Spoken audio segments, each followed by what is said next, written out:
하나님 말씀 사도행전 9장 23절로 31절 말씀 신약성경 202쪽에 있습니다. 한 절씩 교독합니다. 여러 날이 지나매 유대인들이 사울 죽이기를 공모하더니 그 계교가 사울에게 알려지니라. 그들이 그를 죽이려고 밤낮으로 성문까지 지키거늘 그의 제자들이 밤에 사울을 광주리에 담아 성벽에서 달아 내리니라. 사울이 예루살렘에 가서 제자들을 사귀고자 하나 다 두려워하여 그가 죄자됨을 믿지 아니하니 바나바가 데리고 사도들에게 가서 그가 길에서 어떻게 주를 보았는지와 주께서 그에게 말씀하신 일과 다메섹에서 그가 어떻게 예수의 이름으로 담대히 말하였는지를 전하니라. 사울이 제자들과 함께 있어 예루살렘에 출입하며 또 주 예수의 이름으로 담대히 말하고 헬라파 유대인들과 함께 말하며 변론하니 그 사람들이 죽이려고 힘쓰거늘 형제들이 알고 가이사랴로 데리고 내려가서 다소로 보내니라. 다 같이 그리하여 온 유대와 갈릴리와 사마리아 교회가 평안하여 든든히 서가고 주를 경외함과 성령의 유로로 진행하여 수가 더 많아지니라. 아멘. 말씀 제목 다 같이 읽겠습니다. 불씨가 바람을 만날 때. 지난 시간에 우리가 사울이 회심하는 장면을 살펴보았습니다. 예수를 인정하지 않았고 교회를 핍박하던 사람이었습니다. 근데 예수님은 부활하신 예수님을 만난 후에 완전히 바뀌었습니다. 그리고 즉시 회당에 들어가서 예수가 하나님 아들이심을 선포했습니다. 여러분 가운데 그런 은혜가 있기를 원합니다. 진리를 발견하면 삶이 바뀝니다. 진리를 발견하면 무엇을 우리가 붙잡고 가야 될지를 깨닫게 되는 것입니다. 그래서 성경은 잔치집보다는 초상집에 가라고 말씀하고 있습니다. 잔치집에서는 우리 인생의 끝이 무엇인지를 보지 못합니다. 초상집에 가면은 인생이 얼마나 허무한 것인지를 보게 되어지는 것입니다. 저도 인생을 살면서 초상집에 많이 다니면서 깨닫게 된 것은 그 돈 다 쓰지도 못하고 갈 거면서 인생들이 왜 그렇게 돈에 아둥바둥하는지, 전부 아무것도 이루지 못하고 갈 거면서, 누리지 못하고 갈 거면서 끝까지 그렇게 사는지를, 그런 것들을 바라보면서 나는 이 땅을 살면서 어떻게 살아야지 의미 있는 삶을 살 것인가. 성경이 말씀해 주고 있죠. 어떤 삶이 의미 있는 삶입니까? 예수 안에서 내가 누구인지를 발견하고 예수를 위해서 사는 삶입니다. 인생의 마지막에 그것밖에 남는 게 없습니다. 사울의 변화는 단순한 인생의 전환이 아니었습니다. 그의 심은 한 사람 마음속에서 조용히 일어난 어떤 변화가 아니라 복음이라는 작은 불씨가 세상 가운데 던져지는 그 엄청난 역사가 일어난 것입니다.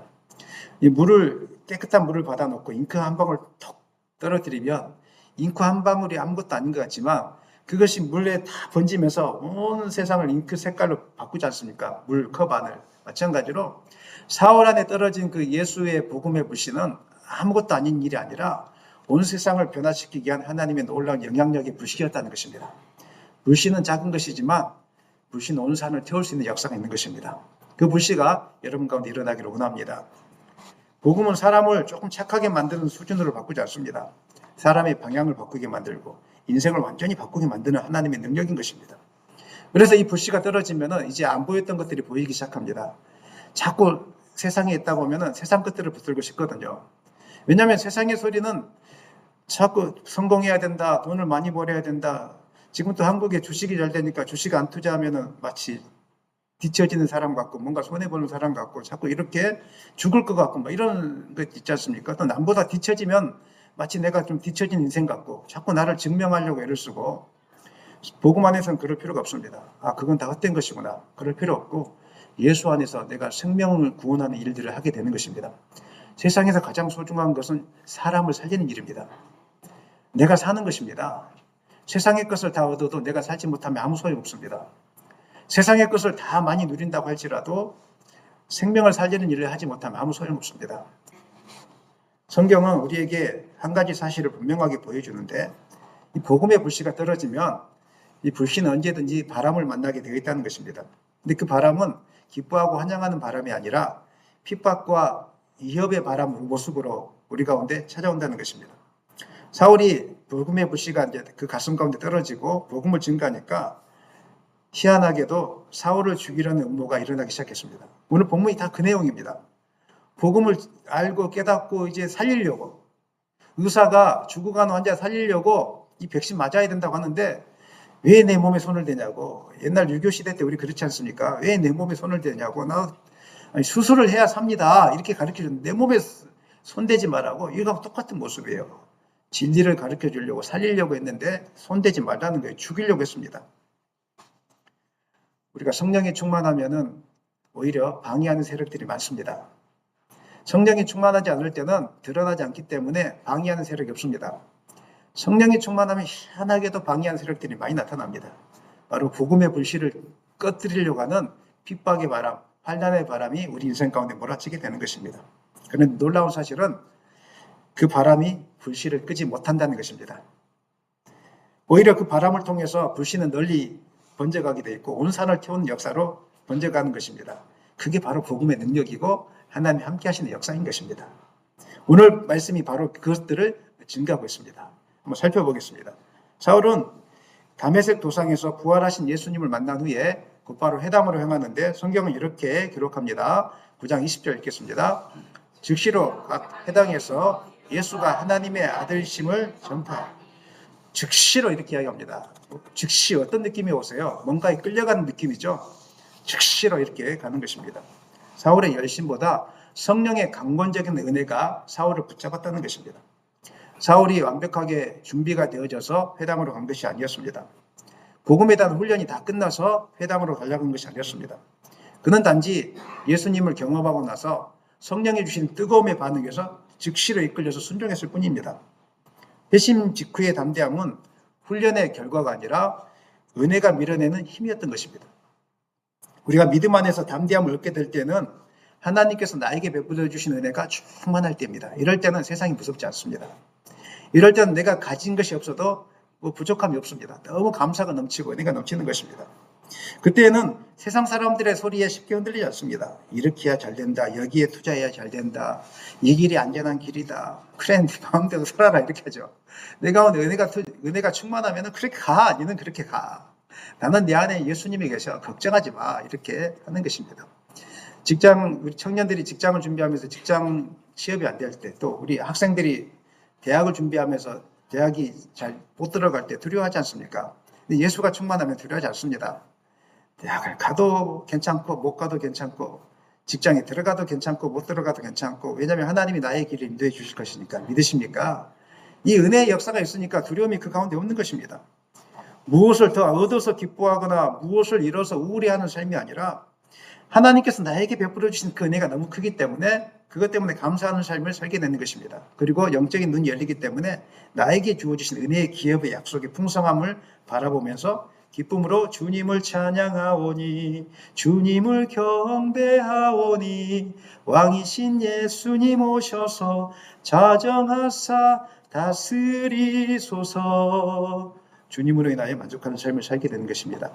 은혜가 풍성하면은 계산하지 않습니다. 계산한다는 것은 은혜가 떨어져 가고 있다는 증거인 것입니다. 무엇이 내게 유리한 길인지, 무엇이 내게 손해가 되는 길인지, 사람들의 평가가 어떻게 되는지 그거 따지지 않습니다. 은혜에 붙들릴 사람이 오직 한 가지를 선택하는 기준이 있습니다. 과연 이 일이 주님이 기뻐하는 일인가 아닌가. 이거 말고는 다른 기준이 없습니다. 사람들의 눈치를 바라보고 계산기를 누르고 그렇게 하지 않습니다. 오늘 지금 내가 하는 일이 주님이 기뻐하는 일이면 그냥 과감하게 하는 것입니다. 오늘 내가 하려고 하는 일들이 주님이 기뻐하지 않는 일이면 멈추는 것입니다.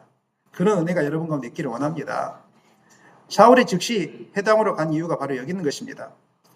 그가 회당으로 달려간 것은 이제 내가 사명이 있다, 이것이 아니었습니다. 은혜가 너무 충만하니까, 그 은혜가 너무 충만하니까 그냥 계산하는 거 따지지 않고, 내가 지금 가면은 사람들이 나를 어떻게 이상하게 생각할 텐데, 내가 지금 가면은 뭔가 좀 내가 정신 나갔다고 생각할 텐데, 그렇지 않았습니다. 충만함이, 하나님의 은혜의 충만함이 그를 회당으로 밀어넣게 된 것입니다. 사랑하는 여러분, 사람들의 눈치를 살피면서 미래에 대한 불안감 속에 혹시 있지 않습니까? 이때는 은혜가 떨어져 가고 있구나, 이렇게 한번 생각하셔야 됩니다. 은혜가 아닌 다른 것으로 내 영혼의 만족을 채우려고 할 때 우리는 불안감이 찾아오고 계산하게 되어지고 조급한 마음이 생기는 것입니다. 이 땅의 정치 지형은 날마다 바뀌고 있습니다. 그리고 어떤 사람들은 어떤 당이 되느냐에 따라서 자기의 이익이 달라지기 때문에 불안해하기도 하고 또 만족하기도 하고 다 그런 것입니다. 인생이. 그러나 예수께 붙들린 사람, 은혜에 붙들린 사람은 그런 걸 그렇게 따지지 않습니다. 무슨 당이 되어졌든지 그게 중요한 것이 아닙니다. 하나님이 다 하실 것이니까. 그렇게 바라보는 것입니다. 은혜의 자리를 떠나서 세상의 소리로 마음을 채우면 담대함이 사라지고요. 계산만 많이 하게 되고 조급해지고 두려움이 자리를 잡습니다. 하나님의 뜻보다는 손해를 보지 않는 선택, 안정적인 선택을 하려고 애를 씁니다. 그렇게 하다 보면 기도 시간은 줄어들게 되고 걱정만 많이 늘어가게 됩니다. 또 자꾸 이익을 계산하다 보면 사람들의 시선을 자꾸 의식합니다. 저 사람이 나를 어떻게 볼까? 저는 여기서 여러분이 자유하기를 원합니다. 왜 사람의 시선을 의식합니까? 그럴 필요가 없다는 것입니다. 은혜가 아닌 평가로 마음을 채울 때 우리는 쉽게 주지 않게 되어집니다. 은혜를 붙들기보다는 통장과 상황을 붙들기 때문에 그런 것입니다. 하지만 은혜로 채워지면은 우리는 상황을 바꾸기 전에, 은혜가 상황을 바꾸기 전에 우리의 마음의 중심을 바꾸기 시작하는 것입니다. 그래서 우리의 시선은 사람에게서부터 하나님께로 옮겨집니다. 하나님 나의 길을 인도해 주실 것을 믿는 것입니다. 그리고 미래에 대한 불안 대신에 순종할 힘이 우리 가운데 주어지게 되는 것입니다. 여러분이 은혜로 충만해지기를 소망합니다. 나 같은 죄인을 살려주시는 하나님 은혜 속에 거하기를 원합니다. 이것을 유지하는 것이 중요한 것입니다. 어떻게 유지합니까? 말씀과 기도 외에는 이것이 유지되지 않습니다. 날마다 할 수 있는 대로 자주 교회에 나오셔서 말씀을 들어야 됩니다. 그리고 여러분이 할 수 있으면 날마다 아침마다 말씀을 펴야 됩니다. 우리 아이들이 공부할 때 공부부터 급해가지고 공부부터 막 하려고 하거나 아니면 자기가 이제 하고 싶은 일들을 막 하려고 하거나 또 어른들은 직장 일 때문에 직장에 대한 일들만 많이 생각하는데 그거 하기 전에 말씀을 펴서 말씀이 뭐라고 말하는지를 들으시기를 원합니다. 그 기도 가운데 나의 인생의 길은 하나님께 달려 있습니다. 이것을 붙들고 나가셔야 됩니다. 하나님, 오늘 나의 인생은 하나님께 달려 있습니다. 나의 길을 인도해 주세요. 이런 마음의 평안이 찾아옵니다. 그렇지 않고 습관을 쫓아서 늘 공부부터 하고 그 다음에 나중에 기도 시간 나중에 밀어버리고 일부터 하고 기도 시간 나중에 밀어버리면 은혜는 점점 메말라가게 되어 있는 것입니다. 은혜가 떨어지면은 불안이 찾아오고 조급함이 찾아오고 분노가 올라오고 살아가는 여러분, 인생의 문제는 다른 데 있지 않습니다. 은혜가 떨어진 것입니다. 은혜가 떨어진 것입니다. 그래서 저희 교회가 새벽 예배도 있고 수요 기도회도 있고 금요 기도회도 있고 뭐 주일 예배도 있는데 할 수 있는 대로 나오셔서 말씀 많이 들으시고요. 할 수 있는 대로 하나님 앞에 무릎 꿇고 기도하시길 바랍니다. 그럴 때 은혜가 여러분을 지배하면은 너무 큰 기쁨, 세상과 바꿀 수 없는 그 역사가 여러분 가운데 일어나게 될 것입니다. 여기서 우리는 한 가지 질문을 던지게 되는데 왜 사울은 회심하자마자 회당으로 가게 되었을까요? 조금 더 배우고 조금 더 준비하고 조금 더 시간을 가진 다음에 유대인들을 만날 수 있을 텐데 왜 즉시로 회당으로 가게 되었을까요? 여러 가지 이유가 있는데 제가 몇 가지를 묵상해 봤습니다. 첫 번째는 진정한 회심은 침묵이 아니라 고백으로 드러나기 때문에 그런 것입니다. 진정한 회심의 역사가 있으면 개인적인 체험에 머물지 않습니다. 회심은 단순히 생각이 바뀌는 것이 아니라 예수님에 대한 입장이 바뀌는 것이기 때문에 사람들에게 예수가 하나님의 아들이시다 이것을 고백하지 않을 수밖에 없습니다. 사람들에게 예수 만나야 된다라고 자꾸 말하고 싶은 생각들이 찾아오게 되는 것입니다. 이게 진정하게 회심한 사람들의 특징입니다. 진짜입니다. 내 안에 예수의 영이 임하면은 예수를 알리고 싶어 합니다. 두 번째 회심은 회당은 사울의 과거가 가장 선명하게 남겨있는 자리였기 때문에 그런 것입니다. 회당에서 사울은 율법을 배우고 토론하고 가르쳤던 그런 자리였습니다. 그 회당에서 예수 믿는 자들을 정죄하고 핍박하고 죽이려고 몰락했던 곳이 바로 그 회당이었습니다. 그런데 사울은 회심 후에 가장 그곳으로 먼저 달려갑니다. 왜냐하면 내가 잘못했구나. 과거의 방향을 바꿔야 되겠구나. 잘못된 자리를 돌이키기 위해서 그 자리로 달려간 것입니다. 사울에게 회당이 있듯이 우리에게도 회당이 존재합니다. 내면의 회당이 존재합니다.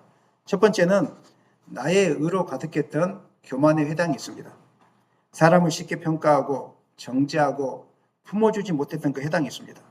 너무 완벽하게 주님을 믿으려고 하다가 너무 긴장적인 마음이 강팍해지는 그런 회당이 있습니다. 율법의 형식은 가졌지만은 사랑이 없는 그 회당이 있습니다. 나의 경험과 지식만이 옳다고 해서 사람들과 타협하지 못하고 품어주지 못했던 그런 회당, 사울의 회당에서 그렇게 했거든요. 그런 회당이 있었습니다. 이 회당에서는 언제나 기준이 있는데 기준은 말씀이 아니라 내 자신입니다.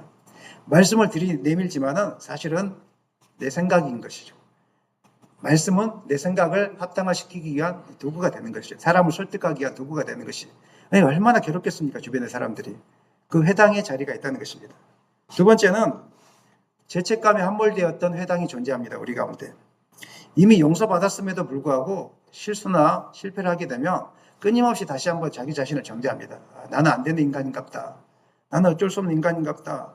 하나님 앞에서 고개를 들지 못하고 다시 새롭게 시작하지 못하는 그런 자리가 있다는 것입니다. 이미 은혜로 인해서 내 죄가 다 사함받았으면 여러분 믿으십니까? 믿으십니까? 근데 은혜 안에 머물지 못하고 과거의 실패를 크게 붙잡고 살아가는 사람들이 있습니다. 이런 사람들은 조금 실패나 실수하거나 다른 사람들이 나를 안 좋게 생각하면 일어나지 못합니다.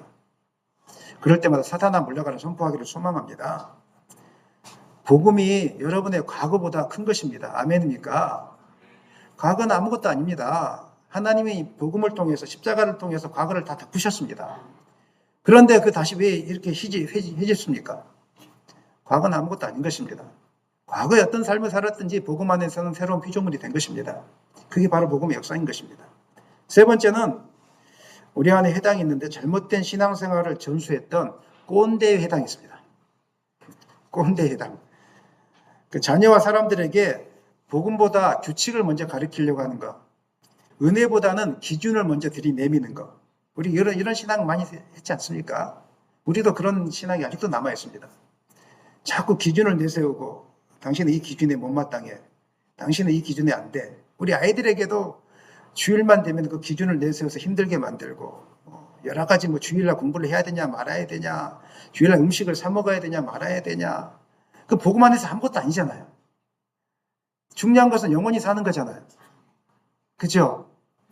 그 영원히 사는 거라면 같이 먹어줄 수도 있는 거잖아요.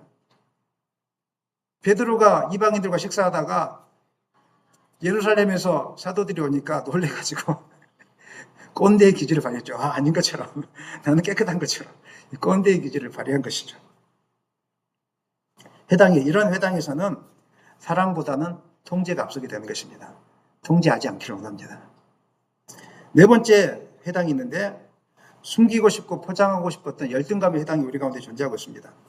자신의 과거를 감추고 싶어하고 연약함을 드러내지 않으려고 하고 겉모습으로는 괜찮은 척, 내 인생은 힘들고 아픈데 괜찮은 척하는 그런 신앙을 포장했던 열등감의 회당이 있습니다.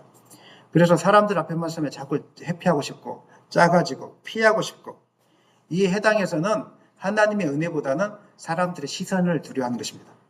교회당에 왔는데 자꾸 사람들 눈치 보고 사람들이 나를 어떻게 할까, 얼마나 괴롭겠습니까? 예배를 드리는데 사람 눈치 보니까 얼마나 괴롭겠습니까? 은혜를 받지 못하고. 이런 해당들이 우리 가운데 존재하는데, 이런 해당에서, 이런 내면의 해당 앞에서 우리가 해야 될 일이 있습니다. 사도 사울이 해당에 들어가서 예수가 그리스도 되심을 선포했던 것처럼 여러분도 이 내면의 해당이 자꾸 올라오려고 할 때마다 예수가 그리스도이심을 선포하시기를 원합니다. 예수님만이 나의 인생의 주인 되심을 선포하시기를 원합니다. 예수 안에서 나의 모든 죄가 해결받았다는 사실을 여러분 선포하시기를 바랍니다. 나는 이제 내 노력이나 의나 열심으로 사는 존재가 아닌 하나님의 은혜로 사는 새로운 피조물이 되었다는 것을 여러분 선포하시길 바랍니다. 복음 안에서 자유롭게 되었는데 왜 다시 율법으로 돌아갑니까? 복음 안에서 이미 자유롭게 되어졌는데 왜 여러분을 자꾸 억제이십니까? 여러분 착하게 못 삽니다. 일부러 착하게 살려고 하지 마십시오. 괜찮게 못 삽니다. 일부러 괜찮게 살려고 하지 마십시오. 노력으로 그렇게 되는 게 아닙니다. 은혜가 충만하면은 예수의 불씨가 내 안에 있으면 저절로 되는 것입니다. 이제 걷는 아이한테 달리게 하라고 하면 되겠습니까? 여러분 걸을 수 있으면 한 발자국 두 발자국 걸을 수 있는 것으로 감사하십시오. 하나님 그것조차도 기뻐하십니다. 우리 아이들이 처음 걸음말 할 때 너 안 달려 이렇게 한 부모님 있습니까? 넘어지다가 걷기 시작하면 너무 좋아가지고 막 박수 쳐줍니다.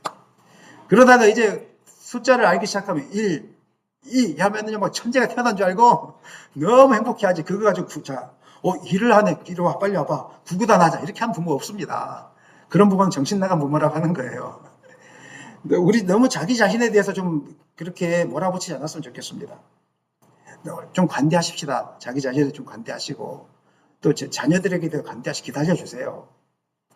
여러분도 그런 시대가 있지 않습니까? 기다려주시고 참아주시고 은혜 가운데서 기도해 주다 보면 사랑이 넘치다 보면 언젠가는 하나님을 만나게 돼 있고 언젠가는 하나님의 사랑에 녹아지게 되어 있는 것입니다.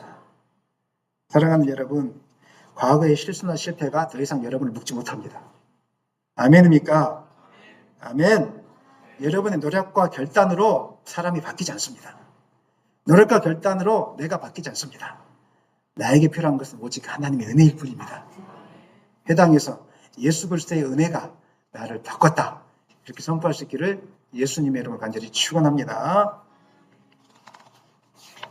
사울이 해당해서 이제 그동안 자신이 증거했던 말씀이 잘못되었다라고 이제 선포했습니다. 그리고 예수가 그리스도 되심을 선포하고 나니까 사람들이 기뻐하고 환영하지 않았습니다.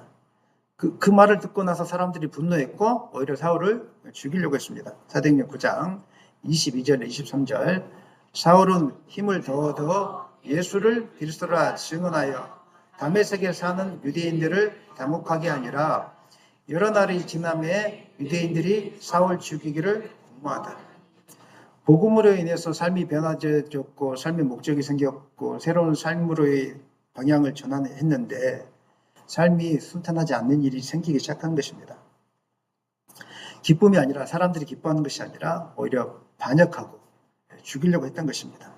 여기서 우리가 복음에 대해서 오해를 하나 바로 잡아야 되는 것입니다. 많은 성도들은 이렇게 생각합니다. 내 인생이 이렇게 안 풀린 것은 예수를 안 믿은 거니까 이제 예수를 잘 믿고 나면 인생이 풀리겠지. 맞는 말입니까? 틀린 말입니까?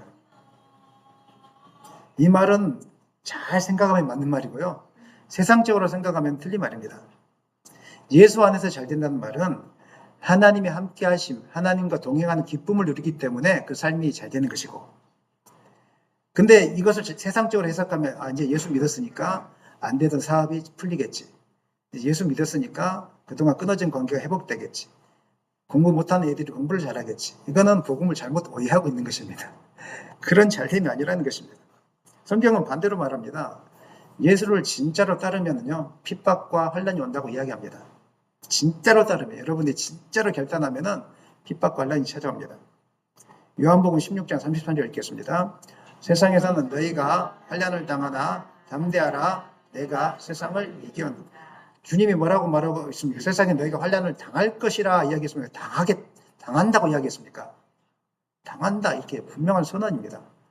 다음 마태복음 10장 22절 또 너희가 내 이름으로 말미암아 모든 사람에게 미움을 받을 것이나 끝까지 견디는 자는 구원을 얻으리라. 예수 믿으면 미움을 받습니다. 왜 미움 받죠? 세상의 가치관과 하나님 나라의 가치관이 다르기 때문에 그렇습니다. 세상 사람들은 하나님이 없다라고 믿고 싶어합니다. 양심으로는 하나님이 계신데 내가 이렇게 해가지고 큰일 날 텐데 이런 양심이 있어요. 번개가 치면 사람들 무서워합니다. 막 우박이 떨어지면 막 자기가 벌 받을까 싶어 무서워합니다. 기본적인 양심이 있는데 이성의 지식이 거부하는 것이죠. 크고 거부해요. 죄 지은 아이에게 너 잘못했지 그러면요 아닌데요 이렇게 하거든요. 나 그런 일 한 일 없는데 여러분들 길 가다가 주차하다가 옆에 있는 차를 끽 하고 나면 심장이 벌렁벌렁 합니까? 벌렁벌렁 하지 않습니까? 아무도 없는데 벌렁벌렁 하죠. 그때 고민이 되죠. 도망갈 것인가? 아니면 전화를 해서 할 것인가? 그런데 도망갔는데 누가 전화가 오죠. 당신 이렇게 했죠. 그러면 어떻겠습니까? 심장이 막 무너지기 시작하면서 막 거부하죠. 안 했다. 나 그런 일 없다고 거부하는 것이죠. 왜 세상이 우리를 미워합니까? 예수 믿는 사람 미워합니까? 숨기고 싶은 것들을 드러내게 하니까 미워하는 겁니다. 내가 거부하고 싶은 것들을 자꾸 인정하게 하려고 하니까 세상이 우리를 미워하는 것입니다. 진리를 그거 감추고 싶은데 듣고 싶지 않은데 그것이 있다라고 이야기하니까 천국도 없다라고 듣고 싶고 지옥도 없다라고 듣고 싶고 인생은 내 마음대로 살라라고 얼마나 좋은 말입니까? 인생의 주인은 너야 얼마나 좋은 말입니까? 이거 듣고 싶은데 아니라고 하니까 자꾸 귀를 닫고 눈을 가리고 그렇게 이야기하는 사람들을 멀리하고 그래서 세상은 예수 믿는 사람들을 미워하게 되는 것입니다. 초대교회 성도들도 예외가 아니었습니다. 사도행전 14장 22절 읽겠습니다. 또 우리가 하나님의 나라에 들어가려면 많은 환난을 겪어야 할 것이라 하고 이 말씀은 편안한 자리에서 사울이 이제 바울이 되었을 때 선포한 말씀이 아니었습니다. 이 고백은 바울이 복음을 전하다가 돌에 맞아 죽은 줄로 여겨서 성 밖으로 끌려간 직후에 하는 고백입니다. 밑에 있는 옆에 있는 제자들이 어떻게 하면 좋아요? 이렇게 했을 거 아니에요. 그런데 당연히 여겼어요. 그리고 나서 하나님 나라에 들어가려면 나처럼 많은 환난을 겪어야 돼. 괜찮아 이렇게 이야기했던 것이죠. 피하고 싶은 고난을 설명한 것이 아니라 직접 그 고난을 통과했던 바울이 자기 자신의 고백으로 이렇게 담대하게 이야기했던 것입니다. 이처럼 초대교회 성도들은 말씀에 순종하다가 어려움을 만났습니다. 예수 잘 믿으려고 하다가 어려움을 만났습니다. 그런데 당황하지 않았습니다. 왜냐하면 환난이 왔다는 것은 하나님 나라가 나의 삶에 멀어졌다는 증거가 아니라 오히려 하나님 나라가 가까이 임했다는 증거이기 때문에, 그래서 사울에게는 위기는 그가 잘못됐다는 증거가 아니라 오히려 그가 잘 믿고 있다는 증거이고 그 가운데 하나님 나라가 이미 임했다는 증거인 것입니다. 성도 여러분, 하나님 말씀에 순종하고 난 이후에 어려움이 찾아올 때 당황하지 않았으면 좋겠습니다. 금요 기도회 끝나고 나서 어려움이 찾아올 때 나 기도 많이 했는데 왜 이래? 당황하지 않았으면 좋겠습니다. 아무것도 안 할 때 아무 일도 안 일어납니다. 기도 안 하신 분이 기도하면 무슨 일이 생깁니다. 예배 자리에 안 나왔던 분들이 예배 자리에 나오면 무슨 일이 생깁니다. 그 단계를 뛰어넘어가셔야 됩니다. 대부분 사람들이 그 단계를 못 뛰어넘어갑니다.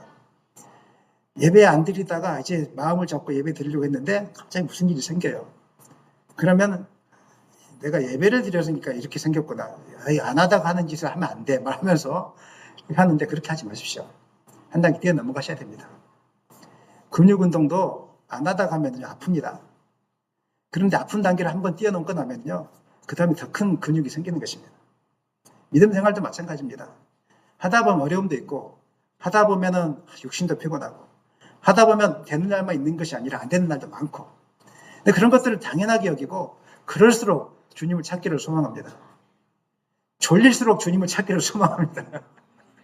무기력할수록 주님을 찾기를 소망합니다. 재미가 없을수록 주님을 찾기를 소망합니다. 그 단계를 뛰어넘어가야 파도 타는 서핑 타는 분들이 그런 실패의 경험들을 뛰어넘고 가야 파도를 두려워하지 않고 재밌게 넘어가는 것처럼, 정말 우리가 그 단계를 뛰어넘어가면 한란아 너는 아무것도 아니야. 난 너와 함께 놀 거야. 이런 단계를 뛰어넘어가다 보면 환란이 왔을 때 더 재밌어 합니다. 재밌어 한다는 표현은 그렇지만은 환란이 왔을 때 당황하지 않고 기도하게 되고 하나님의 능력을 사모하게 되어집니다.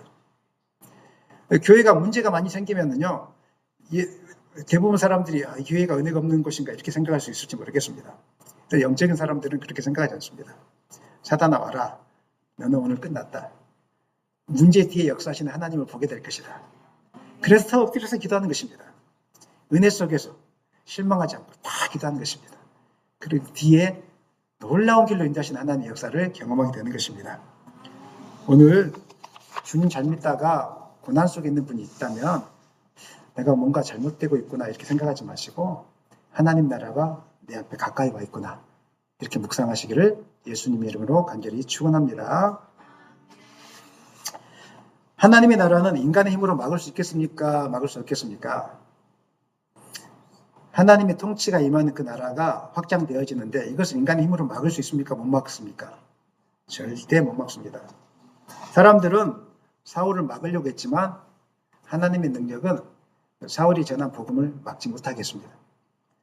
하나님은 먼저 사울 곁에 예수 공동체를 준비하셨는데 사도행전 9장 24절로 25절 그 계교가 사울에게 알려지니라 그들이 그를 죽이려고 밤낮으로 성문까지 지키거늘 그의 제자들이 밤에 사울을 광주리에 담아 성벽에서 달아 내리니라. 사울을 죽이려는 사람들은 조직적으로 움직였습니다. 회의를 했을 것이고 어떻게 잡을 것인지를 아마 했을 것입니다. 사람들끼리 많이 모였을 것입니다.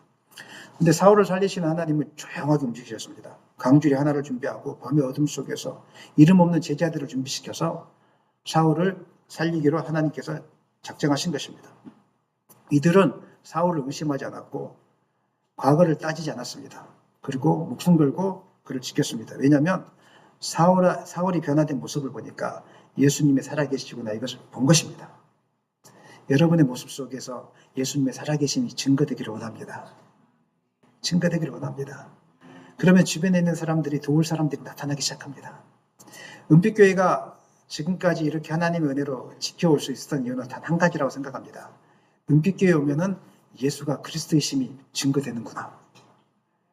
은빛교회 오면은 사람들의 모습 속에서 예수가 살아있구나. 아멘입니까? 저는 우리 집사님들 모습 속에서 그것을 느끼고 있습니다. 우리 권사님들 모습 속에서 그걸 느끼고 있습니다. 그러니까 교회 오고 싶으신 것이고 교회를 방문했던 분들이 후원하고 싶어지는 것입니다. 그래서 하나님이 그런 역사를 통해서 지금까지 이 교회를 세우고 있는 것입니다. 사랑하는 여러분, 하나님은 핍박의 순간마다 사람들을 통해서 공동체를 통해서도 당신의 나라를 확장시키고 있다는 사실을 기억하셨으면 좋겠습니다. 절대로 하나님의 나라는 멈추지 않습니다. 두 번째로 하나님은 바나바를 준비시키셨는데요. 사울이 예루살렘에 가서 제자들을 사귀고자 했지만 제자들은 이제 사도들이겠죠. 예수님의 부활을 경험했던 사람들이겠죠.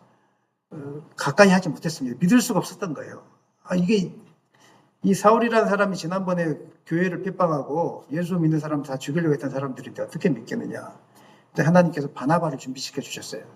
사도행전 9장 27절.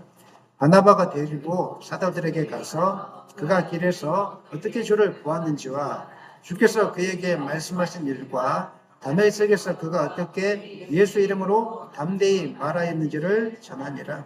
아무도 사울의 손을 잡아주지 않으려고 했습니다. 근데 하나님은 신기하게도 바나바를 준비했습니다. 놀랍지 않습니까? 바나바를 준비해서 사울의 이야기를 듣고 나서 야 진짜구나. 깨달았겠죠. 내가 이 사람 보호해 줘야 되겠구나. 그래서 내가 나를 증명하는 것은 진짜 어렵습니다. 옆에 사람이 한마디 해주면 사람들이 다 오해가 풀립니다. 바나바는 아마 사도들에게 신임을 얻는 사람이었던 것 같습니다. 그래서 바나바를 준비시켜서 말 한마디 하니까 사울에 대한 오해가 다 풀렸습니다. 하나님의 나라는요, 놀라운 나라인데 이처럼 아무것도 없는 것 같고 모든 것이 다 막혀있는 나라 같지만 한 사람을 통해서 길을 여시는 나라입니다. 모든 것이 막혀있다고 절망하지 마십시오. 누군가 도움의 사람을 보내주지 아무도 알 수 없습니다. 저희 교회는 그렇게 성장한 것입니다. 생각하지도 않았던 때 모든 것이 막혀있구나 이렇게 기도하고 있던 때에 갑자기 하나님이 사람을 보내주시고 갑자기 하나님이 물질을 보내주시고 어느 거 하나하나 제가 저희 교회 처음 오신 분들은 모르시겠지만 텔레비전부터 시작해서 강대상 위에 전등, 의자 전부 다 저희 교회 돈으로 한 게 하나도 없습니다. 기도할 때마다 하나님이 놀랍게 역사하셔서 하나님의 은혜로 돕는 자들을 붙여주셔서 놀랍게 지금까지 해왔던 것입니다. 이것들이 하나님의 살아계신 것에 대한 내가 하나님 나라를 확장하기 위한 계획을 갖고 있다. 하나님의 교회는 멈추지 않는다. 이것을 보여주기 위한 증거라고 저는 생각합니다. 의자 참 푹신하고 좋지요. 네, 참 푹신하고 좋지요. 내가 멈출 수 없다. 은빛교회를 통해서 하나님 나라가 확장되는 것을 멈출 수 없다. 이 산 증거 위에 여러분이 지금 앉아있는 것입니다. 사울은 이후에도 계속 위협을 받습니다. 사도행전 9장 29절 읽겠습니다. 또 주 예수의 이름으로 담대히 말하고 헬라파 유대인들과 함께 말하며 변론하니 그 사람들이 죽이려고 힘써거늘 너무 많은 위협을 하니까 이제 모든 것이 막히는 것처럼 보여졌죠. 죽이려고 계속했습니다. 그래서 형제들이 사울을 자소로 보냅니다. 읽겠습니다. 형제들이 알고 가이사랴로 데리고 내려가서 자소로 보냅니다. 이런 상황들을 바라보면 복음 사역이 이제 중단될 수밖에 없는 위기에 처한 것처럼 보입니다. 그리고 중단된 것처럼 보입니다. 그러나 이것은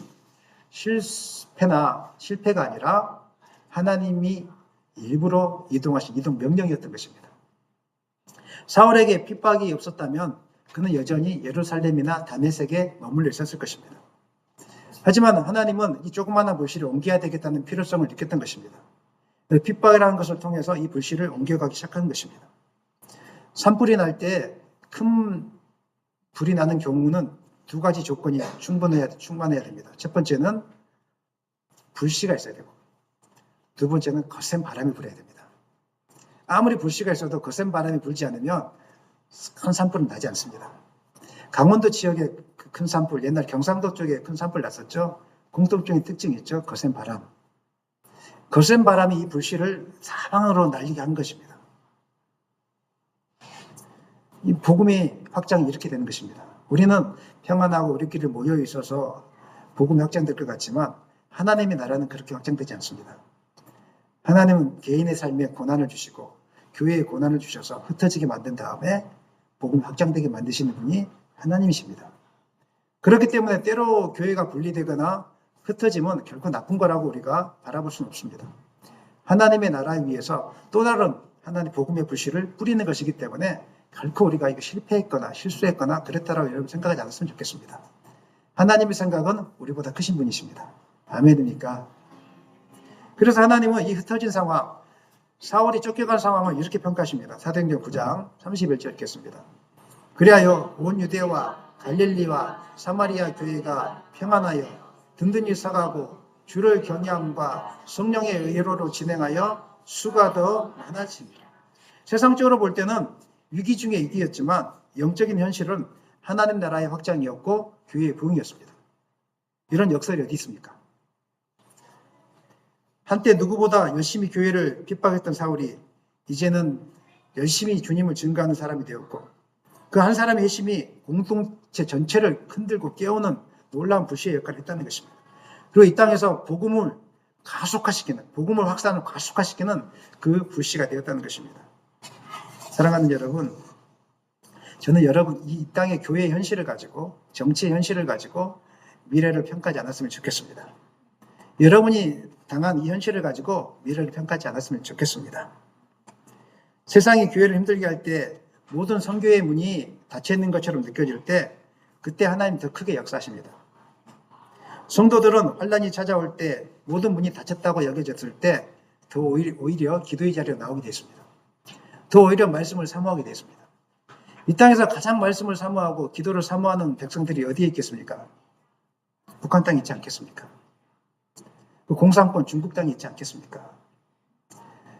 오래전에 제가 중국에 선교에 다녀왔을 때 그쪽에선 복음을 전하다가 늘 잡혀가는 일이 일상이었습니다. 러시아 땅에서는 예배 드리다가 잡혀가는 사람들이 일상이었습니다. 그래서 그 당 20년 전에 청년 시절에 20년 전인가 30년 전인가 이제 기억이 안 납니다. 그때 그 선교사님들이 들어와서 했던 간증들이 다 그런 간증들이었습니다. 저는 그 간증을 들으면서 눈물을 흘렸습니다. 눈물을 흘렸습니다. 예배 한번 드리려고 목숨을 걸고 그분들이 예배를 드리는데 눈물을 흘리면서 예배를 드려요. 왜 눈물을 흘리냐면 오늘 이 예배가 마지막 예배가 될 수 있기 때문에 그렇게 예배를 드려요. 그렇게 하면서 복음이 끝날 것 같지만 지금도 북한 땅에 복음이 끝나지 않고 있습니다. 북한의 성도들이 확산되고 있습니다. 중국 땅에 선교사를 추방하고 나서 복음이 끝난 줄 알았습니다. 추방하고 나서 가정교회들이 세우기 시작했습니다. 여러분들은 혼자 흩어져서 혼자 교회를 세울 수 있겠습니까? 우리는 잘 못 세웁니다. 중국 땅에 있는 성도들은 혼자 흩어져서 교회를 세웁니다. 저는 깜짝 놀랐습니다. 본인들이 교회를 세우기를 기뻐하더라고요. 혼자 흩어져가지고 공안이 핍박이 많으니까 목사님들 다 잡아가니까 그 평신도들 모여가지고 3, 4, 5 모여서 예배를 드려요. 제가 새벽에 비 오는 날에 질퍽질퍽한 땅에 들어가서 가정교회 들어가서 예배를 드렸는데 목사님이었다고. 그때는 제가 전도사였던 것 같아요. 전도사님이었다고. 앉아서 예배를 드리고 아침에도 제가 지난번에 말씀드린 적이 있는데 아침에도 예배를 드리면요 동네에서 막 모여들기 시작해요. 근데 한 아줌마가 울면서 왔어요. 왜 울면서 왔냐면 예수 믿는다고 예배당에 간다고 남편이 밤새도록 때린 거예요. 그렇게 하면서 울면서 갔어요. 어떤 한 여자 집사님은 남편이 자기를 예수 믿는다고 야단치는데 버스 타고 한두 시간 걸리는 그 산속에 들어가서 그 하루에 한 대밖에 없는 버스 한 번 들어가면 못 나와요. 그거 타고 들어가서 복음을 증거하고 오는 거예요. 제가 그 사진이 있어요. 나중에 보여드리겠지만 그분이 저한테 고민을 나누더라고요. 전도사님, 제가 지금 이렇게 하고 있는 게 잘하고 있는 걸까요? 주변에서는 이렇게 저한테 하지 말라고 하는데 어떻게 하면 좋을까요? 제가 말씀드렸어요. 잘하고 있는 겁니다. 하나님 기뻐하는 일입니다. 절대 멈추지 마십시오. 지금도 그렇게 중국 땅에서는 이렇게 복음이 확산되고 있는 것입니다. 이것이 복음의 불씨 앞에 불어오는 바람의 역설입니다. 교회는 평안할 때 성장하지 않습니다. 교회는 환난과 핍박 속에서 성장합니다. 우리의 믿음은 평안할 때 자라지 않습니다. 우리 고통 중에 고난 중에 모든 일이 막혀 있을 때 우리의 믿음이 잘 자랍니다. 미안한 말씀이지만 건강한 사람은 믿음이 충만하게 자라는 것보다 건강하지 않는 분들이 믿음이 자랄 가능성이 훨씬 많습니다. 그분들은 하나님 의지하지 않고는 하루를 살 수가 없어서 그런 것입니다. 그래서 우리에게 닥쳐진 이 고난이 여러분 하나님 나라에서 실패다 이렇게 생각하지 않았으면 좋겠습니다. 영적인 눈을 열어서 나를 통해서 사용하시길 원하는 하나님의 섭리인 것을 고백하셨으면 좋겠습니다.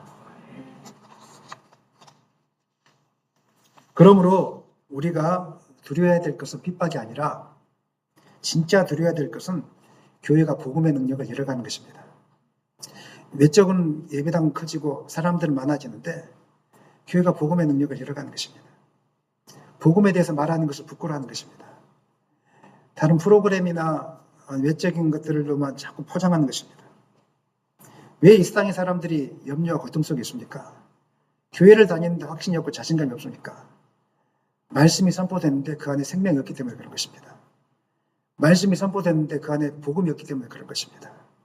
사랑하는 여러분, 이 땅의 교회가 외적으로 성장하는데 목숨을 걸다가 지금 한국 땅의 교회가 힘을 잃어가고 있지 않는지 우리가 돌아봐야 됩니다. 뿐만 아니라 여러분들이 신앙생활이 너무 외적인 것에 투자하다가 생명을 잃어가고 있지 않는지 여러분 돌아보셔야 됩니다. 생명을 소유하시길 원합니다.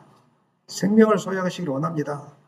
세상이 주는 물을 마시는 자는 다시 목마르겠지만 예수님이 주는 물을 마시는 자는 영원히 목마르지 않게 될 것입니다. 여러분 지금 갈증을 느끼고 있고 세상 살면서 답답함을 느끼고 있다. 지금 예수로 채우지 않으려고 하기 때문에 그런 것입니다. 세상의 물질로, 세상의 학업으로, 무슨 대학으로, 실력으로 이걸 자꾸 채우려고 하니까 자꾸 소금물을 내 목에다가, 영혼의 목에다가 들이키니까 목이 마를 수밖에 없습니다. 그거 여러분 만족시키지 못합니다. 문제 하나, 여러분의 인생을 만족시키게 하시는 분 오직 주님밖에 없습니다. 생수 대신 주님 만나십시오. 그리고 우리 교회가 외적으로 커지는 것에 우리는 목숨 걸지 않고 모든 한 영혼들이 예수 만날 수 있도록 예수 생명에 목숨 거는 교회로 자라가게 됐으면 좋겠습니다. 말씀 마무리하겠습니다. 소망 없는 세상 한가운데서 하나님은 예수님만이 참 소망을 증가하는 교회, 또 복음의 능력을 붙들고 그것을 최고로 여기는 교회를 통해서 하나님 나라를 확장해 나가고 있습니다. 눈에 보이지 않지만 시골에 있는 조그만 교회를 통해서 하나님은 하나님 나라를 확장해 나가고 있습니다. 하나님 나라는 세상의 그 어떤 핍박도 멈추게 하지 못합니다. 세상의 핍박이 심하면 심할수록 이 복음의 불씨는 더 확산되게 될 것입니다. 그러므로 세상이 주는 핍박이나 멈춤에 대해서 두려워하지 마십시오. 교회는 더 순수해지게 될 것입니다. 뿐만 아니라 이 시대에 이 불씨 역할을 감당할 수 있는 사울 한 사람이 필요합니다. 하나님, 오늘 우리 은빛교회 성도들에게 복음의 불씨가 떨어지게 하여 주십시오. 그래서 가는 곳마다 예수로 충만하다 이 사실을 이야기하게 도와주십시오. 가는 곳마다 부동산을 이야기하고 주식을 이야기하고 육체 건강을 이야기하고 좋은 음식을 이야기하고 그것도 필요하겠지만 그것보다 더 필요한 것은 예수가 당신의 인생에 힘을 줘. 예수 믿어야 돼. 이 말 한마디 할 수 있는 용기. 여러분이 사울이 되기를 원합니다. 그럴 때 복음의 불씨는 퍼져나가게 되어 있습니다. 불씨가 약하면은 바람이 불으면 꺼져버립니다. 우리 가운데 예수 생명이 없으면 환난과 핍박이 찾아오면 교회는 무너지게 되어 있습니다. 그러나 예수 생명이 있으면 건물은 화려하지 않을지라도 물질은 부족할지라도 예수 생명이 있으면 핍박 속에서 더 강하게 거듭나게 될 것입니다. 예수 믿는 삶 굉장히 멋진 삶입니다. 예수 믿는 삶 굉장히 심장이 뛰게 하는 삶입니다. 하지만 그 안에는 핍박이 동원됩니다. 두려워하지 마십시오. 당연한 것입니다. 하나님 나라가 여러분 가운데 가까이 임했습니다. 이 사실을 기억하고 예수를 말미암아 살고 거센 바람 속에서도 복음의 불씨가 확산된다는 이 사실을 붙들고 당당하게 일어나는 여러분 되시기를 예수님의 이름으로 간절히 축원합니다.